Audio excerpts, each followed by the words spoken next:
Vote counting continues across Syrian governorates under the supervision of the judicial subcommittees.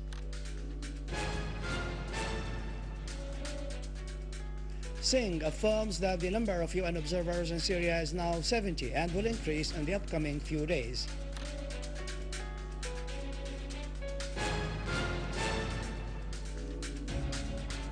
The Lebanese army foils once more an attempt to smuggle weapons into Syria at Tripoli harbor.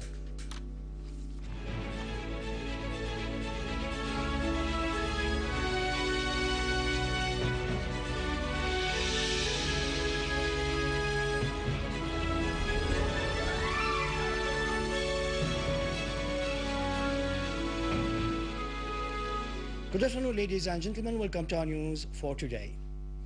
Vote counting continued in various governorates under the supervision of judicial subcommittees since 10 p.m. yesterday evening, immediately after the closure of the ballot boxes at the conclusion of the People Assembly elections of the first legislative term of 2012.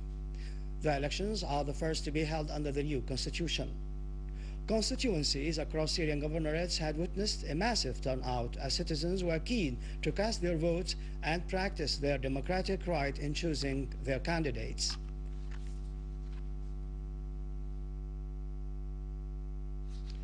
China expressed hope that the parliamentary elections in Syria will enhance the reform process in the country. Xinhua news agency quoted the spokesman for the Chinese Foreign Ministry, Hong Li, as saying in a press conference that China followed the election process very closely, hoping that they will open a new chapter and serve the interests of all Syrian citizens. Li urged all sides to stop violence and to work for the general interests of the Syrian people. The spokesman for the Iranian Foreign Ministry, Mehmanparast, stressed that all the countries of the region are urged to facilitate the best possible climate for solving the crisis in Syria through dialogue, because the absence of security in it will have a negative impact on the whole region, expressing Iran's regret that some countries work to serve Israel's interests. In an interview with Russia Today channel, Mehmanparast pointed out that Iran's attitude is based upon its conviction that Syria is a key country in the region and that all efforts to weaken it aim at serving the Zionist entity, adding that targeting the Syrian regime means targeting resistance against Israel.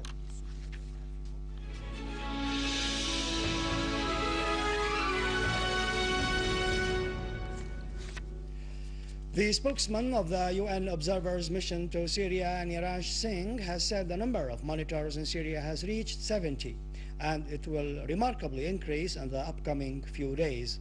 He added that 9 observers are now in the governorate of Homs, 8 military and 1 civilian, and 4 military others are in the governorates of Daraa, Hama, and Idlib. Singh told news media correspondents in front of UNRWA headquarters in Damascus that all parties are called upon to be committed to the halt of violence.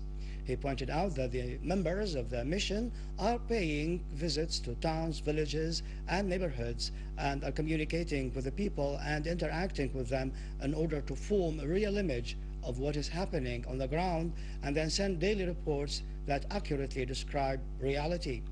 Meanwhile, a number of UN observers today carried out a tour of the governorate of Damascus suburbs, during which they met with several citizens in Al-Basatin area between Deir al-Asafir and Al-Mleha villages. The tour included the southern highway, Jaramana, and Bazinia. The Lebanese Safir Daily has quoted Lebanese sources as saying that a ship belonging to a Grimaldi company hosting the Italian flag arrived yesterday at Tripoli harbor from Germany with a large number of cars on board, including 2 cars belonging to a merchant called AM. One of the 2 cars had 15 boxes of ammunition, each box containing 1,000 shells used for various kinds of machine guns. The paper added that while trying to get the car out of the seaport and during the inspection operations, the Lebanese army found the ammunition boxes. The 2 cars were seized and a number of people were detained. Several places frequented by AM were stormed but he has still not been located. The paper learned that the ship had sailed from Italy to Germany and stopped at Alexandria harbor before it reached Tripoli. This has raised several questions given the fact that Lutfallah's second ship, recently seized by the Lebanese army with tons of weapons on board which were meant to be smuggled into Syria, had also sailed from Alexandria towards Tripoli and Lebanon.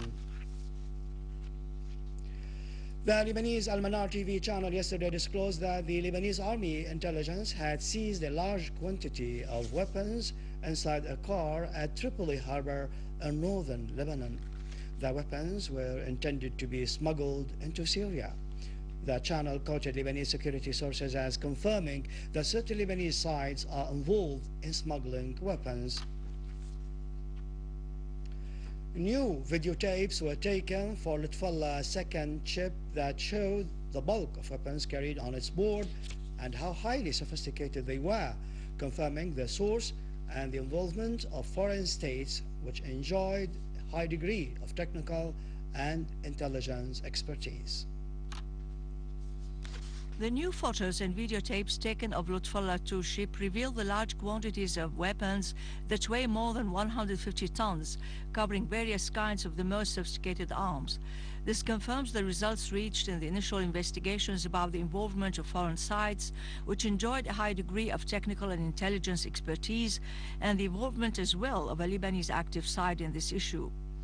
The images also confirm that this large number of heavy weapons and military equipment have come out from states in which the Gulf kingdoms play the upper hand and have reached there with the help of NATO missiles and warplanes.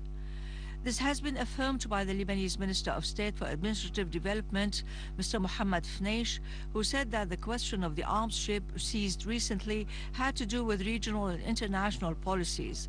He added that the quantity, kind and price of the weapons seized were much more than normal tradesmen could afford.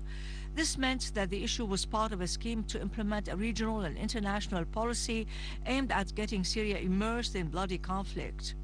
As to the latest developments concerning the question of the ship, it has been reported that the first military investigation judge at the Lebanese military court, Riyad Abu Ghaida, has started his investigation and interrogated one of the detainees for whom he issued a detention warrant.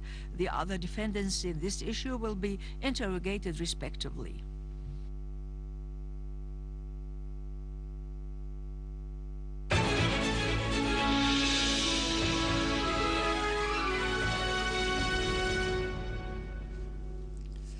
The Russian Duma Council has unanimously approved Vladimir Medvedev as the new Prime Minister of the Russian Federal Republic.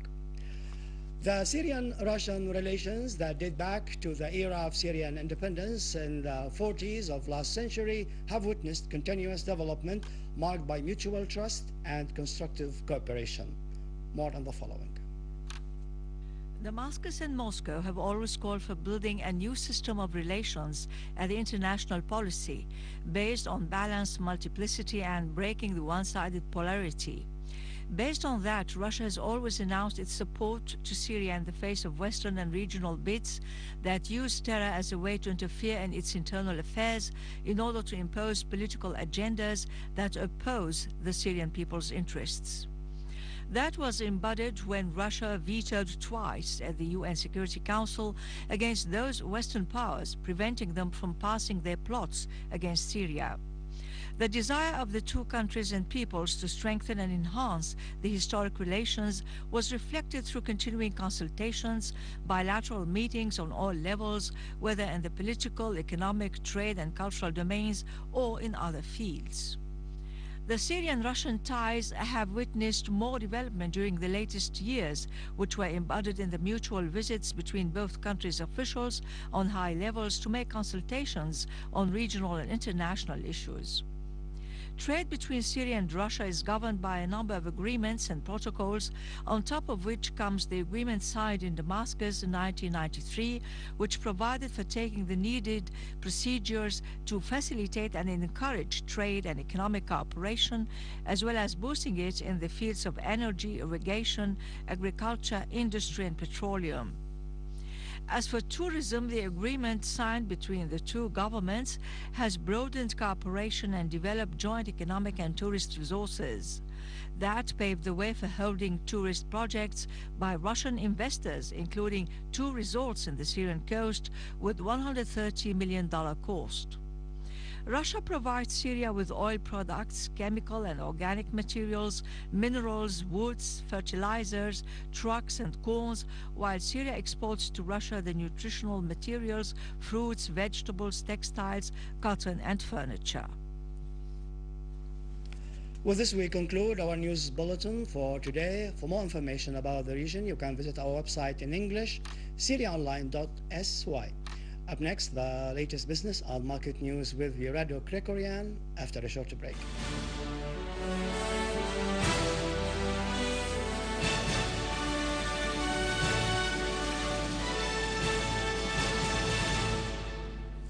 Good afternoon. The Cabinet approved today in its weekly session